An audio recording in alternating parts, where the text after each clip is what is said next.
नमस्कार, स्वागत आहे तुमचं माझ्या आणखीन एका कुकिंग ब्लॉग मध्ये। आंब्याचा सीझन आहे आणि आंब्याच्या सीझन मध्ये आंब्याचं आईस्क्रीम होणार नाही असं होणार नाही।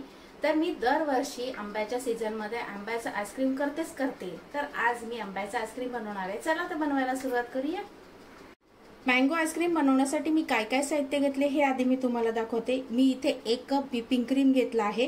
हे थंड आहे पण याच्यामध्ये आईस क्रिस्टल अजिबात नाहीये, कारण का काल रात्रीच मी फ्रीजर सेक्शन मधून काढून फ्रीज सेक्शन मध्ये ठेवलं होतं, त्यामुळे हे पातळ झालंय पण थंड आहे। याच्यात अजिबात आईस क्रिस्टल नाहीये। त्याच्यानंतर आंब्याची प्युरी करण्यासाठी मी इथे 2 आंबे घेतले। त्याच्यानंतर थोडीशी साखर लागणार आहे आपल्याला आंब्याच्या प्युरीमध्ये घालण्यासाठी। त्याच्यानंतर ड्रायफ्रुट्स मी इथे 2 आंबे घेतलेत। आता आपण ह्याचा गर काढून घेऊया, आंबे सोलून घेऊया।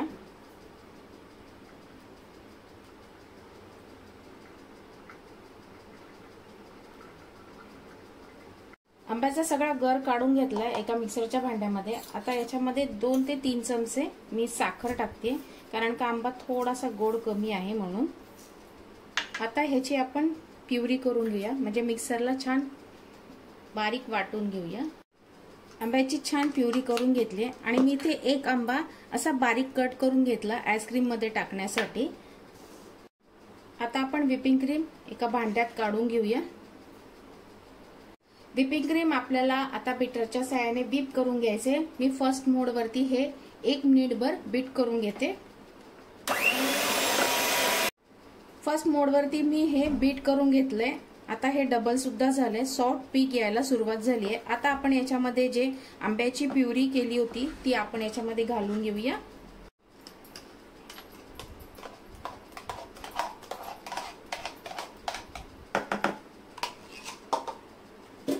छान मिक्स करून घ्यायचे आधी। या व्हिपिंग क्रीम मध्ये मी कंडेन्स मिल्क किंवा पिठी साखर अजिबात घातली नाहीये, कारण का हे व्हिपिंग क्रीम ऑलरेडी गोडच आहे। आता हे परत 1 मिनिटभर आपण छान परत बीट करून घ्यायचं आहे। आत्ताच खूप सुरेख रंग आला आहे। आता हे आणखीन 1 मिनिटभर मी हे बीट करून घेते। मी टर्बो मोड वरती ठेवून हे बीट करून घेणार आहे। आंब्याची प्युरी टाकून मी छान 1 मिनिटभर बीट करून घेतले। तुम्ही बघू शकता आणखीन डबल झाले आहे आणि रंगही खूप सुरेख आलाय आंब्याच्या प्युरीमुळे। आता याच्यामध्ये हे जे आंब्याचे बारीक तुकडे केले होते ते टाकून घ्यायचे। हे ऑप्शनल आहे, नाही टाकलं तरी चालेल, पण आईस्क्रीम खाताना हे जे आंब्याचे तुकडे येतात ना ते खायला खूप छान लागतात। त्याच्यानंतर थोडेसे ड्रायफ्रुट्स टाकणं पण ऑप्शनल आहे, नुसत्या आंब्याच्या फोडी टाकल्या तरीही चालतील। थोडेसे बदाम टाकते आणि थोडेसे पिस्ता टाकते। आता हे मिक्स करून घ्यायचे। आंब्याचे तुकडे आणि ड्रायफ्रुट्स टाकून छान मिक्स करून घेतलंय। आता आपल्याला कुठल्या भांड्यात सेट करायचं आहे, ज्या भांड्यात सेट करायचं आहे त्याच्यामध्ये आपण काढून घ्या। मी असा एक प्लास्टिकचा डब्बा घेतलाय, त्याच्यामध्ये मी हे काढून घेते।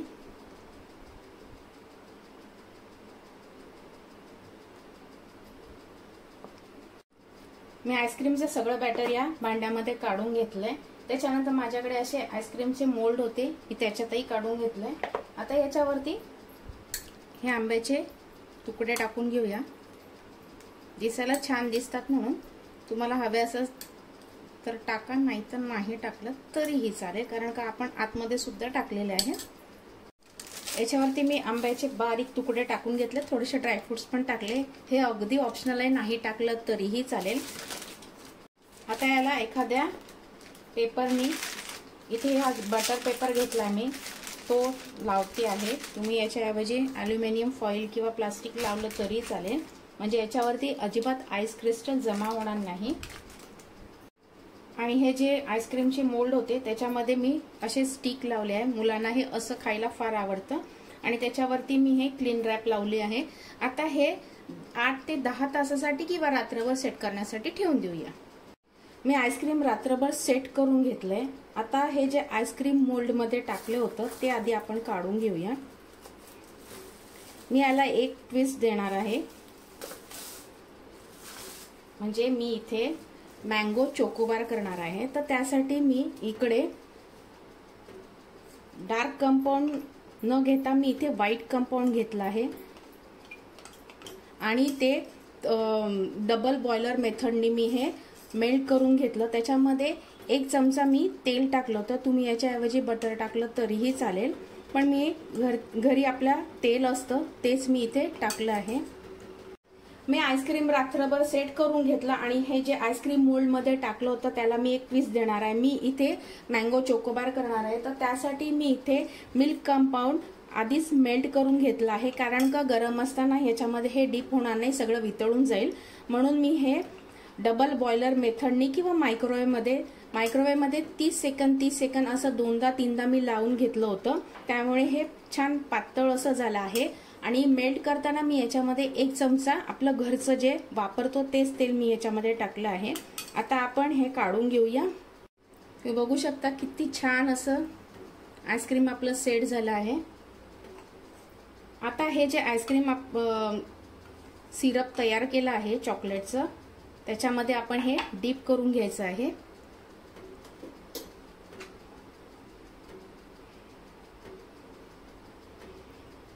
म्हणजे आपलं मँगो चोकोबार तयार होईल। तुम्हाला हवे असल्यास तुम्ही प्लेन ठेवलं तरीही चालेल, पण इथे एक ट्विस्ट देण्यासाठी मी करतेय। मुलांना असं खायला खूप आवडतं। 1-2 मिनिटं असंच धरून ठेवायचं, म्हणजे हे लगेच सेट होतं।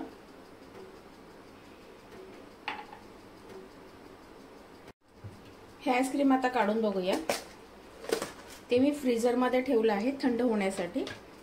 आता हे सुद्धा बघूया, खूप छान पद्धतीने सेट झालं आहे। याच्यावर अजिबात आईस क्रिस्टल जमा झाले नाहीये। आता आपण काढून घेऊया। मी असे छोटेसे काचेचे बाउल घेतले आहेत।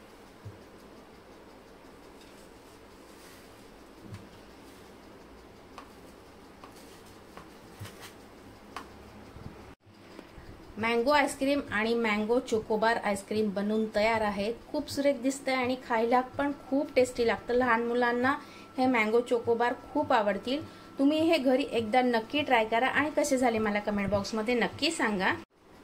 मँगो आईस्क्रीम खूप सुरेख दिसत आहे। याच्यामध्ये अजिबात आईस क्रिस्टल जमा झाले नाहीये।